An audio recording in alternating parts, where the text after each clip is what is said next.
श्री वल्लभाधीश की जय हो। श्री गुसाई जी परम दयाल की जय हो। श्री गोकुलनाथ की जय हो। श्री ગુસાઈજી પ્રભુએ ખૂબ જ કૃપા વિચારી અને શ્રી મહાપ્રભુજી વલ્લભાચાર્યજીના 108 નામ પ્રગટ કરી અને સર્વ વૈષ્ણવોને તે સર્વોત્તમ સ્તોત્રના પાઠનું ફળ પણ આપે જ કહ્યું કે સર્વ પ્રતિબંધોનો નાશ કરનાર છે અને શ્રી કૃષ્ણ અધરામૃત નિશ્ચય પ્રાપ્ત થશે. હવે આજે જે નામ 32મું સંહષ્ટ દાસ દાસી પ્રિય, આગલા નામમાં પદ્મદલાયત વિલોચનમાં છેલ્લે જે આપે વાત કરી કે મહાપ્રભુજી વલ્લભાચાર્યજી આપનું જે નેત્રકમલથી જે કૃપા દ્રષ્ટિ વરસાવે છે એ માત્ર ને માત્ર દૈવીજનોને જ કૃપા દ્રષ્ટિથી લાભ આપે છે કે અન્ય સર્વજનોને? ત્યારે કહ્યું કે તે શંકા દૂર કરવા માટે જ આ નામ પ્રગટ કરેલ છે. કૃપાદ્રવૃષ્ટિ સંહષ્ટ દાસ દાસી પ્રિય. શ્રી ગોકુલનાથજી આ નામ ઉપર ટીકાનું વર્ણન કરતા કહે છે, યા કો અર્થ अब श्री गोकुलनाथ जी कहत है, जो श्री महाप्रभु जी वल्लभाचार्य जी कैसे है, जो अपने जो पुष्टि भक्त है, तिनके ऊपर कृपा कटाक्षन की जो वृष्टि ताकरी के भली भांति सो व्याप्त पूर्ण करत है.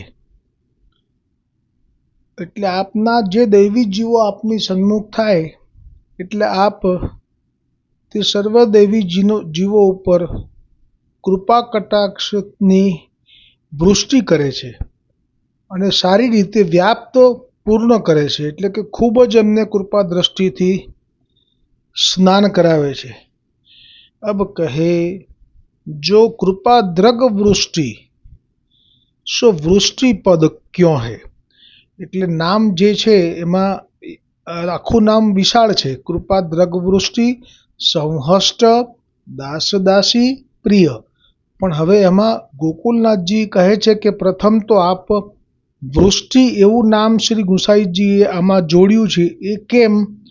તો તેનું કારણ કહે છે. વૃષ્ટિ પદ ક્યો હૈ તાકો કારણ કહત હૈ તથા કૃપા કો કારણ કહત હૈ. એટલે કૃપા દ્રગ વૃષ્ટિ છે એમાં કૃપા અને વૃષ્ટિ એનું કારણ હવે કહે છે. લૌકિક દ્રષ્ટાંત સો કહત હૈ, જૈસે મહાવિષમ काल सर्वत्र व्यापक होई है तब अनावृष्टि होय है. સો જબ દુકાળ પડે એ સ્થિતિનું વર્ણન કરે છે લૌકિક દ્રષ્ટાંતમાં. अनावृष्टि वर्षा भूतल में नहीं है तब पृथ्वी संबंधी सब व्याकुल होई जात है. એટલે વરસાદ ન પડવાથી પૃથ્વી દગ્ધ થઈ જાય છે जल वगर. जो जल से सबन को जीवन है, सो जब जल की वृष्टि नहीं भई तब तो सकल पदार्थ की उत्पत्ति कहाते होई. ताते पशु पक्षी मनुष्य सबन को महाकष्ट होत है. द्रुमलता तृण अत्र जल बिना दुखी सर्वत्र क्लेश प्राप्त होत है. आ जे पण હું બોલું છું વ્રજ ભાષામાં છે, એનું ગુજરાતી પણ મેં અનુવાદ આ પોસ્ટ મૂકીશ એ વખતે આવશે જ. એટલે જો હું વ્રજ ભાષા બોલું અને સાથે સાથે ગુજરાતી બોલવા જઉં તો અમુક જગ્યાએ મને સમય હોય ત્યાં હું જરૂરથી બોલી શકું છું. પણ આજે આ જે પોસ્ટ મારે લેવી છે આખો વિષય સાથે લેવો પડે એવો છે. અધૂરો છોડીએ તો આનંદ નહીં આવે. એટલે સંપૂર્ણ વિષય લેવા જતાં એનું ગુજરાતી કરવું પણ સમય નથી. એટલે આપ આજની જે પોસ્ટ રાખવામાં આવશે આના પછી કે પહેલાં એમાં એ અનુવાદ વાંચી શકાય. પણ વ્રજ ભાષાથી તો સમજાય એવું જ છે, છતાંય વાંચવી હોય તોની વાત છે. जल बिना तृण लता फल फूल सकल रस कछु उत्पन्न नाही होई तथा अनावृष्टि से सूर्य को ताप विशेष होत है। सकल रोगादिक को उपद्रव बहुत होत है। ताते सकल प्राणी मात्र स्थावर जंगम जलचर आदि सब तपित क्षुधित तृषित पीड़ित हुई के अत्यंत व्याकुल अवस्था को प्राप्त होत है। दिन होई के मेघ की प्रतीक्षा करत है। दिन એટલે દુખી વિનમ્ર થઈને દીનતાથી મેઘ की એટલે કે વરસાદની પ્રતીક્ષા करत है। सबन की दृष्टि की वृत्ति सर्वदा आकाश की ओर रहत है और उस सबन के मन को स्नेह एका भाव संपन्न होई के मेघ में लग्यो है। सबन को सर्वात्मना भाव की प्राप्ति मेघ में हो रही है। सबन को मेघ को ध्यान नेत्र की वृत्ति गर्जना की और कर्ण की वृत्ति ऐसे सर्व अंग सो मेघ को चाहे है। એટલે કે બધા ક્યારેક વાદળની ગડગડાટ થાય અને ક્યારે વરસાદ પડે એવી રીતે બધા રાહ જોઈ રહ્યા છે। પૃથ્વી सूर्य के ताप ते अत्यंत तप्त होय है तथा सकल जीव जंतु स्थावर जंगम तिनको परित्रास अतित्रास ताप दुख देखी के अत्यंत उपायमान होत है। पृथ्वी हु अत्यंत प्रीति करी आतुर होय मेघ की प्रतीक्षा करत है और जीव मात्र को हर्ष निरानंद होत है। फिर महासघन घनघोर घटा गर्जना विद्युलता की चमकार देखी के હવે આટલા બધા સમય સુધી રાહ જોયા પછી એક દિવસ એવો પણ આવ્યો કે કાળા કાળા ડિબાંગ વાદળા આકાશમાં ચડી આવ્યા અને ગર્જના કરવા લાગ્યા અને વીજળીના ચમકારા થવા લાગ્યા, કડાકા અને ભડાકા થવા લાગ્યા। चमका विद्युलता की चमकार देखी के प्राणी मात्र को अत्यंत आनंद होते है। आज जे आटलो विस्तार कर्यो छे દ્રષ્ટાંતમાં ગોકુલનાથજીએ એમાં ભાવ જે છુપાયો છે એટલો સુંદર ભાવ છે એ છેલ્લે આવશે આ પતશે એટલે આમાં કંઈ મૂકી દેવાય એવું નથી। પણ એવું સમય ઘણો ગયો પણ મૂળ વાત શું છે એ હજી આવી નથી એટલે કોઈને પણ અંદર અધીરાઈ થાય તો હું કહી શકું કે ગોકુલનાથજી આ દ્રષ્ટાંત આપીને દેવી જીવો ભૂતલ પર પડ્યા છે એમને અન્ય કથાકારો કે અન્ય વૈષ્ણવાચાર્યો મર્યાદા માર્ગીયથી કશું જ સુખ મળતું નથી। એમને તો એવા વાદળ ભરેલું ગર્જનાવાળું અવતારની રાહ જુએ છે કે જે ગોલોકની પ્રાપ્તિ કરાવી આપે। પૂર્ણ પુરુષોત્તમના શ્રી અંગના સંબંધી જીવોને માટેની આ તાપની વાત છે એટલે કહ્યું। सो काहे ते जो वर्षा को आगम भयो पाछे जब अत्यंत वर्षा होत है तब सर्व पदार्थ उत्पन्न होई है और उस सरोवरादिक भरे सघन वन नव पल्लवित भये तृणांकुर करी हरित भूमि होत है। ता करी के पृथ्वी की तप्तता मिट्टी के शीतलता प्रकट होई है। तब अत्यंत आनंद पाई के नवांकुरित प्रफुल्लित होते हैं। तब खग मृग आनंद पाई के कलरव शब्द प्रकट करत है। ऐसे संपूर्ण सृष्टि को वर्षा करी आनंद दान करत है। ता करी वर्षा सबन को उत्तम लागत है और उस स्वतंत्र हर्ष सकल पृथ्वी में प्राप्त होत है अथवा ग्रीष्म ऋतु करी जो सकल जीव को संताप होत है। तब वर्षा ऋतु को आगम है सोई जीवन है। पाछे सघन नवीन गण रवित महावृष्टि होई है। वर्षा को अनुभव सुख अवलोकन करी के अंतर अनुराग आनंद प्रकट होई है। ताते बाहिरहु अनुराग रस आनंद को प्राप्त होई है। ताते मेघ जनित आनंद होत है अरु मेघ वृष्टि की अप्राप्ति अनावृष्टि करी संताप होत है। तामे महावर्षा पाए अंतर बाहिर पूर्णानंद को पाए अनुभवानंद करी अत्यंत मेघ वृष्टि प्रियतम लागत है। सकल प्राणी मात्र को तहाँ धन मेघ वर्षा रूपी भगवद कृपा भई सो कृपा रूपी वृष्टि करी सबन को संताप श्री प्रभु जी मिटाए। आनंद को अनुभव परम आनंद रोम रोम व्याप्त वर्षा द्वारा करत है। ताते प्राणी मात्र को वर्षा ही अत्यंत प्रिय लागत है। अरु प्रशंसा हूँ करत है, अरु प्रतीक्षा हूँ वर्षा की करत है, अरु अनुराग आनंद हूँ वर्षा करी होत है, अरु दुख संताप हूँ वर्षा बिना पावत है। ताते मुख्य पदार्थ वर्षा को जानी अनुभव करी आनंद तथा शोक होत है। बहु विस्तार करे गोकुलनाथ जी। तो भगवद कृपा को ज्ञान करके रहित है, ताते श्री भगवान के विषय प्रीत नहीं है। હવે આવ્યો મૂળ પ્રસંગ। કેટલી મિનિટ પછી? 11 મિનિટ અને 30 સેકન્ડ પછી આવ્યો। આમાં જો કોઈની ધીરજ જતી રહે અને છોડી દે એટલે હવે જે મેન લાભ છે શરૂ છે થાય છે કે ભગવદ કૃપા को ज्ञान करके रहित है, ताते श्री भगवान के विषय प्रीति नहीं है। એટલે કે છે कि मुख्य पदार्थ वर्षा को जानी अनुभव करी आनंद तथा शोक होत है। भगवत कृपा को ज्ञान करी के रहित है, ताते श्री भगवान के विषय प्रीति नहीं है। भगवत कृपा बिना शोक नहीं होत है। भगवत कृपा बिना शोक नहीं होते है। मेघ को अनुभव है, ताते अनावृष्टि में संताप शोक प्राप्त होते है। आज बहु मोटी बात हवे करी आपे કે જેમણે વરસાદમાં પહેલાં ભીંજાયા છે, જેમણે વરસાદનો આનંદનો અનુભવ કર્યો છે, એને જ વરસાદ નથી આવતો ત્યારે શોક ઉત્પન્ન થાય છે।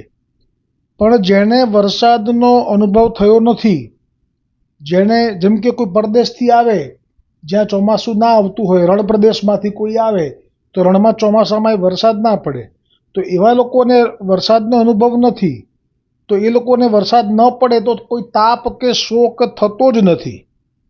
જ્યારે જેને વરસાદનો અનુભવ થઈ ગયો છે એ તો વરસાદ ન આવે તો એને તાપ થાય છે, શોક થાય છે। એમ કરીને આપણે એટલી મોટી વાત કરી ગોકુલનાથજીએ કે જેને પૂર્ણ પુરુષોત્તમ શ્રી કૃષ્ણચંદ્રના સાથેનો સંબંધ છે, જે લીલા વિહાર કરી ચૂકેલા છે, એમની પર ભગવાન પૂર્ણ પુરુષોત્તમની કૃપા થઈ ગયેલી છે, તેમને જ ભગવાન માટે પ્રેમ હોય છે એટલે શોક હોય છે, તાપ હોય છે, ક્લેશ હોય છે હૃદયમાં। પણ જેમને આવો અનુભવ થયો જ નથી એને વળી તાપ શું, શોક શું અને ક્લેશ કેવો, એ વાત અહીંયા હવે આપણે આ ભાવ સાથે આ દ્રષ્ટાંત પછી કરી। ताते श्री भगवान के विषय प्रीति नहीं है, भगवत कृपा बिना शोक नहीं होते है। एक सरखું जीवन હોય એ લોકોનું। मेघ को अनुभव है, ताते अनावृष्टि में संताप शोक प्राप्त होते हैं, और मेघ वृष्टि करी आनंद प्राप्ति होते हैं। ता भांति दैवी सृष्टि है, तिनको भगवद कृपा को ज्ञान है। એટલે કે જે આપણે બોલીએ છીએ ને સહસ્ત્ર પરિવત્સર, હજારો વર્ષોથી છૂટો પડેલો, એટલે કે પહેલાં હતા ત્યાં પૂર્ણવ્યાપી વૈકુંઠ મેં, પૂર્ણવ્યાપી વૈકુંઠ એટલે સમજવાનું વૈષ્ણવો ગોલોક, ભૂલથી વિષ્ણુનું વૈકુંઠ ના માનતા હો। પૂર્ણવ્યાપી વૈકુંઠ મેં ભગવદ કૃપા કો જ્ઞાન હૈ, એટલે કે ગોલોકમાં હતા પહેલાં। પર્વત તથા દંડકારણ્ય મેં, હવે જો આ ગોકુલનાથજી જે આ દ્રષ્ટાંત લે છે ને એ રામજી જ્યારે વનવાસ થયો અને દંડકારણ્યમાં આવ્યા તે દ્રષ્ટાંત લે છે। આ ઋષિરૂપા યુથ છે જે ગોપીઓનું, આ એનું મૂળ કહે છે કે ઋષિરૂપા યુથ એ ક્યાંથી પ્રગટ્યું છે, તો કે જ્યારે ભગવાન રામનો વનવાસ થયો ત્યારે દંડકારण्य में श्री रामचंद्र जी द्वारा कृपा भई, ताते अति आनंद अनुभव भयो है। ताते और पदार्थ ते सर्वथा आनंद होई नाही। ताते श्री प्रभु जी के विप्रयोग संबंधी महाकष्ट दुख संताप करी दग्ध भई जो देह इंद्रिय, ताते दैवी जीवन को महादुख भयो संताप भयो। पुनः फेरी भगवत प्राकट्य की प्रतीक्षा करत बहुत काल बीतत भये। ता करी आनंदांश को तिरोभाव भयो है। ताते હવે જો બ્રહ્મસંબંધ મંત્રમાં ગદ્ય મંત્રમાં જે આ કહ્યું છે એનું વર્ણન કર્યું ગોકુલનાથજીએ। તાતે ગદ્ય મેં સહસ્ત્ર પરિવત્સર પદ કહે હે, એટલે કે આપણે જે નિવેદનનું અનુસંધાન કરીએ છીએ એમાં સહસ્ત્ર પરિવત્સર એટલે હજારો જન્મોથી છૂટો પડેલો, એટલા માટે છે કે પહેલા આવી રીતે પ્રભુની પ્રાપ્તિ થઈ ગયેલી છે।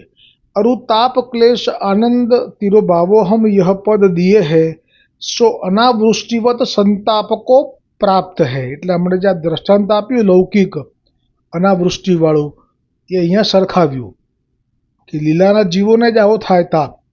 તથા બહુત કાલ દુઃખ ભોગ કરત ભય હૈ।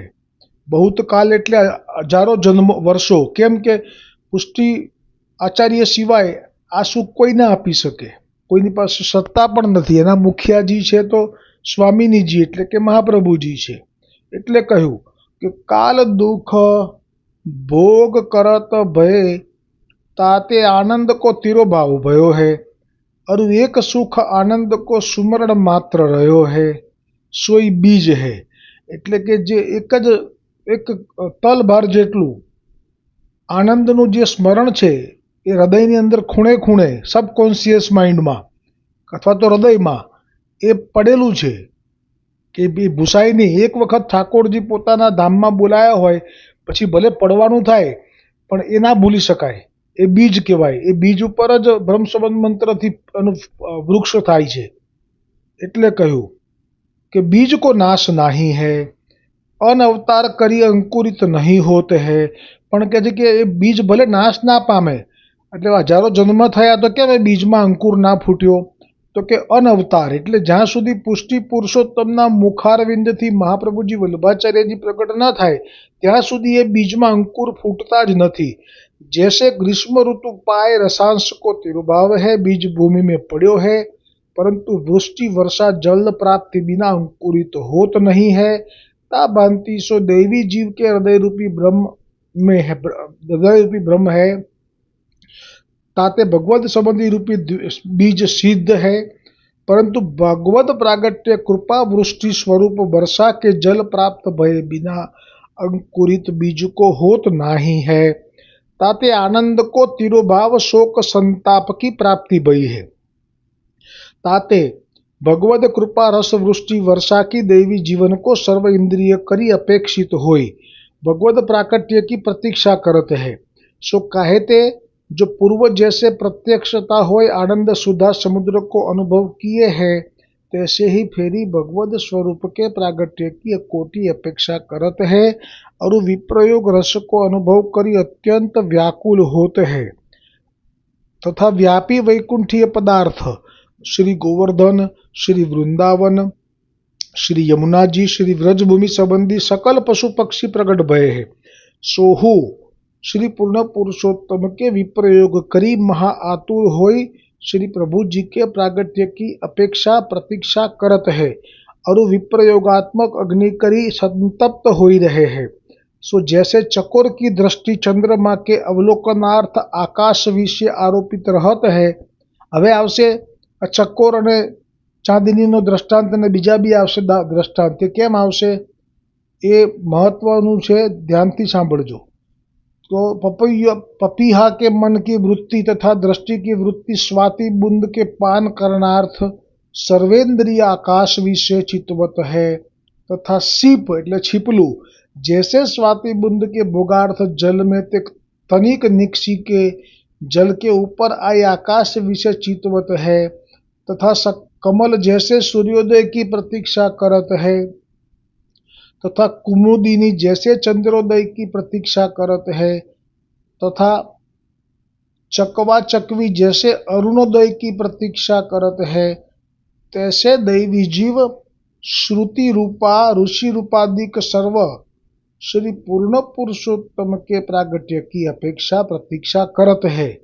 એટલે આ જે ગોકુલનાથ જે વર્ણન કર્યું એમાં લીલામાંથી છૂટા પડેલા જીવોનું અને એમાંય ખાસ કરીને દ્રષ્ટાંત તરીકે જે લીધું ને એ ઋષિરૂપા ગોપીઓનું લીધું કે એમણે રામજીના દર્શન કર્યા પણ રામજી પાસે જે પતિભાવથી મર્યાદા હતી એટલે હવે એ રાહ જોઈને જે તપ્ત થયા છે એવું કહી રહ્યા છે। ताते अत्यंत विरह ताप से तपित होई भगवद प्रागट्य की अपेक्षा करत है। तहाँ चकोर को जैसे चंद्र बिना सूर्यादि को हाँ હવે ચકોર જે છે પક્ષી એને ચંદ્રથી જ સુખ મળે છે પણ પછી સૂર્યથી એને સંતોષ પણ થતો નથી, આનંદ પણ થતો નથી। હવે આવશે વાત અન્યાશ્રયની કે શા માટે પૂર્ણ પુરુષોત્તમ સિવાય ક્યાંય મન ન લગાડવું। જેવી રીતે આ જે ચકોરનું કહ્યું કે સૂર્ય કેટલો બધો મોટો અને પ્રભાવશાળી છે પણ એ ચકોર માટે નકામો, એમ કરીને કહે છે કે પુષ્ટિ માર્ગીય જીવો માટે કોઈ મહાન પંડિતો હોય, વિદ્વાન હોય, મર્યાદા માર્ગીય હોય, બાપુ હોય પણ એ નકામા। એમને તો પુષ્ટિ પુરુષોત્તમ અથવા તો પુષ્ટિ પુરુષોત્તમથી પ્રગટ થયેલા વલ્લભ એટલે કે ક્યાં વિઠ્ઠલ ક્યાં વલ્લભ આ બે જ એમના માટે મુખ્ય એમ કહેવા માગે છે। અને જેમ કમલને પણ સૂર્ય વગર ન ચાલે એને બીજાથી કશું પ્રયોજન નહીં, એમ જેમ છીપ હોય એને સ્વાતિ બુંદ જ જોઈએ, બીજા સ્વાતિ નક્ષત્રનું જળ પડે એને જે ઝીલે અન્યથા નહીં। और नक्षत्र के जल को भोग ग्रहण नहीं जैसे चकवा चकवी को अरुणोदय भय बिना विरह ताप की निवृत्ति नहीं। ता भांति सो पुष्टि लीला संबंधी दैवी जीवन को श्री पूर्ण पुरुषोत्तम बिना और श्री ભગવાન કે અનેક અવતાર ભયે છે ને જો બધા અવતારો આયા પણ કોઈ કામના નથી પુષ્ટિ માર્ગીય વૈષ્ણવ માટે। અવતાર ભય તે વિપ્રયોગ ताप की निवृत्ति नहीं हुई है। ताते भगवत प्रागट्य की अपेक्षा प्रतीक्षा करत है। ऐसे पुष्टि भक्तन को अत्यंत विरह ताप सो व्याकुल अवस्था देखी के श्री पूर्ण पुरुषोत्तम को अत्यंत करुणा भई जो मेरे साक्षात प्रगट भय बिना पुष्टि लीला संबंधी भक्तन को विरह ताप मीटेगो नहीं। કેટલું સુંદર હવે આવ્યું મહત્વનું અને આગળ એટલું બધું વિસ્તારથી વર્ણન કર્યું આપે કે આ કલિયુગના જીવો તો આ સાંભળતા છોડી દે અને ખરું તો રહી જાય। विरह ताप से व्याकुल अवस्था देखी के श्री पूर्ण पुरुषोत्तम को अत्यंत करुणा भई जो मेरे साक्षात प्रागट्य भय बिना पुष्टि लीला संबंधी भक्तन को विरह ताप मिटेगो नहीं। यह विचार के श्री पूर्ण पुरुषोत्तम श्री मातृचरण श्री यशोदा जी के हृदय में प्रादुर्भाव भये। तब श्री यशोदा जी के हृदय में प्रादुर्भाव होत ही मात्र पुष्टि लीला संबंधी भक्तन को भगवत प्रादुर्भाव की आगमन सूचना भई जो अब हमारे प्राण प्रतीको प्रागट्य होइगो। ताते प्राण को जीवनावलंबन भयो परंतु आगम जाने के प्रथम विरह ते कोटि गुणों विरह विशेष प्रकट भयो जो अब कौन समय होइगो जब प्राण प्रतीको प्रागट्य होइगो। आ टीका अधूरी छे, आवतीकाले आवशे। नंदालयमां जे प्रागट्य थयुं हतुं ઠાકોરજીનું એ વર્ણન ગોકુલનાથજી દર્શન કરીને કરાવશે લીલાના, પણ આપણે આ પ્રસંગ થોડો પાછો લઈશું આવતીકાલે, કેમ કે આજે શરૂઆત જે થઈ એમાં જે દ્રષ્ટાંત આપ્યું આપે અનાવૃષ્ટિવાળું અને પછી આ બધા એમાં બહુ સમય ગયો છે અને ક્યાંક ધીરજ ખૂટી જાય કોઈની છોડી દે એટલે આટલો પ્રસંગ આપણે કાલે ફરી લઈશું। બોલો શ્રી વલ્લભાધીશ કી જય હો, શ્રી ગુસાઈજી પરમ દયાલ કી જય હો, શ્રી ગોકુલનાથ કી જય હો।